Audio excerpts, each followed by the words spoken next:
Chapter 15, Hook or Me This Time. Odd things often happen without us even noticing. Such was the case with Peter's ticking. A few minutes earlier, on his way to the boat, Peter had passed by the crocodile and noticed that he was no longer making noise. After a moment's thought, he realized the clock must have finally wound down. Peter knew that the beasts on the island feared the crocodile and avoided the ticking sound. Without even thinking about it, he began to imitate the ticking so he could pass through the forest unbothered. The crocodile heard this, and perhaps because he missed the sound, he began to follow Peter. As Peter swam newly ticking to the boat, he had one thought about the upcoming battle. Hook or me this time. Only one of them would walk away alive, he vowed. One of the pirates spotted Peter as he was climbing up the side of the boat.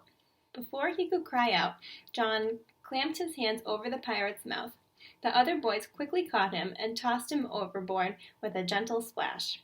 The pirates were now looking over the other side of the boat, searching for the crocodile. Peter, who had temporarily stopped ticking, tiptoed into a cabin below deck. "I think it's gone, Captain," Smee said. "Well then, here's to Johnny Plank," Hook cried, in an even worse mood now because the boys had seen him scared.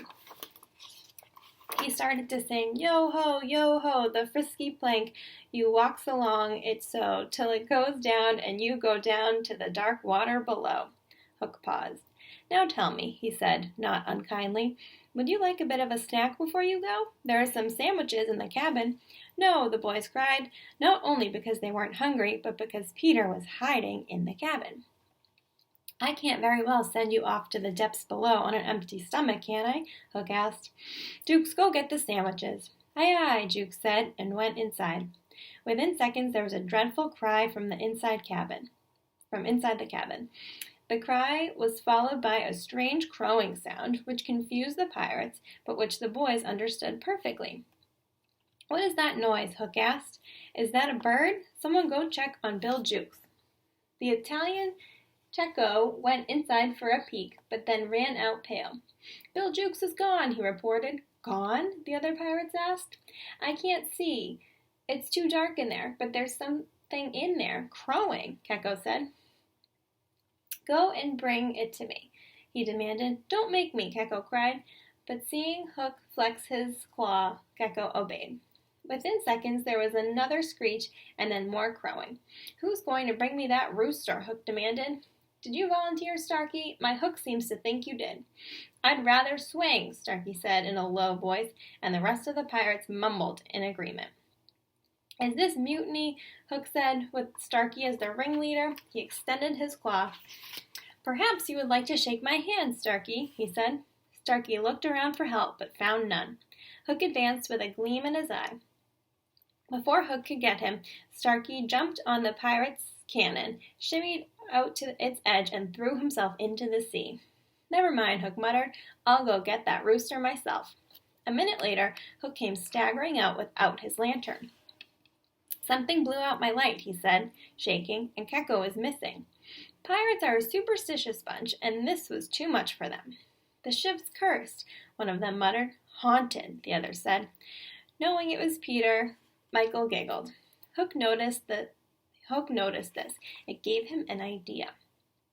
"Open the cabin door and push the lost boys in," he suggested. "If they kill the bird, so much the better, and if it kills them, we're none the worse. We're going to kill them anyways."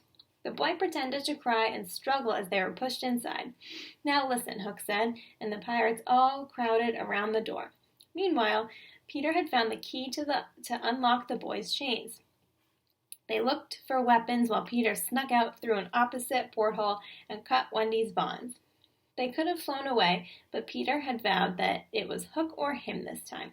He told Wendy to go hide with the boys, wrapped himself in her cloak, and took her place on the mast. Then he took a deep breath and crowed. The pirates were terrified. Had the crow killed all the boys? Would it kill them next too? "Lads," Hook suggested, "perhaps our run of bad luck is due to the lady we have on board. Let's get rid of her and see if our luck changes." "Throw her overboard," the pirates cried, and rushed at the figure in the cloak. "There's no one who can save you now," the pirates hissed. "There's one person," the figure at the mast replied in a strangely low voice. "Peter Pan." As he spoke, Peter threw off the cloak and revealed his face. Suddenly, everyone understood what was happening.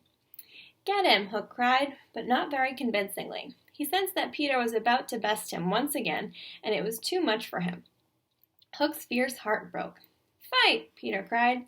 The boys burst out of the cabin, and a fierce battle with the pirates began. The pirates were stronger, but the boys were smarter and fought in pairs.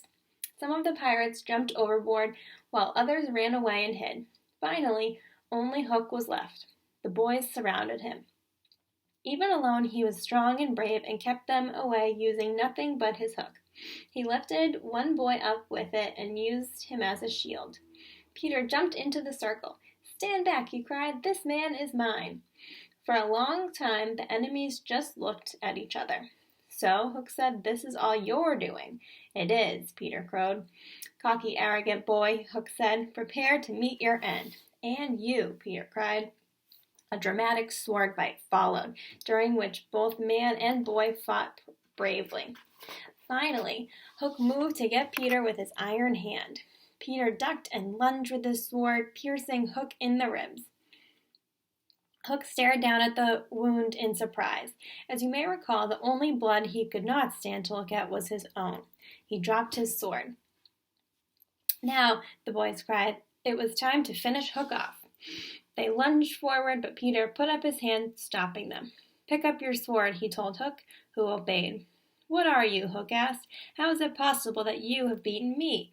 You cannot just be an ordinary boy." "I'm not an ordinary boy," Peter said. "I am youth. I am joy. I am a little bird that just escaped its shell. And above all, I am fair." Hook narrowed his eyes. "Enough," he said. "Back to the fight." He swung his sword around wildly. Anyone else would have been hit, but Peter ducked as if the wind were working to protect him, blowing him just the right distance this way and that. Desperate, Hook ran off and returned with a grenade. "In 2 minutes," he cried when he returned, "the ship will be blown to bits." But Peter just picked up the grenade and threw it overboard. Hook hated how calmly and bravely Peter was behaving. Peter was showing, could it possibly be, good form? The thought of this was too much to bear. As the boys drew closer, Hook barely even saw them. His mind was elsewhere, back in his school days when he had first learned of good form. Seeing Peter advancing with his sword, Hook turned and stood at the edge of the boat, looking down at the sea. He saw that the crocodile was waiting there for him. There's a picture that matches this little section. Hook looking overboard at the crocodile.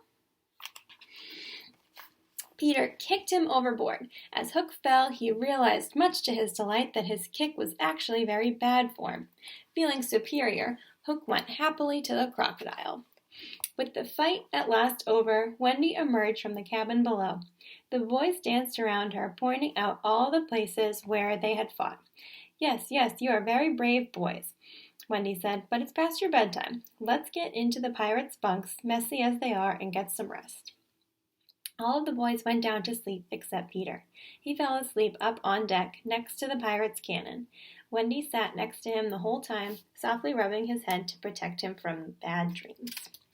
And that's the end of chapter 15.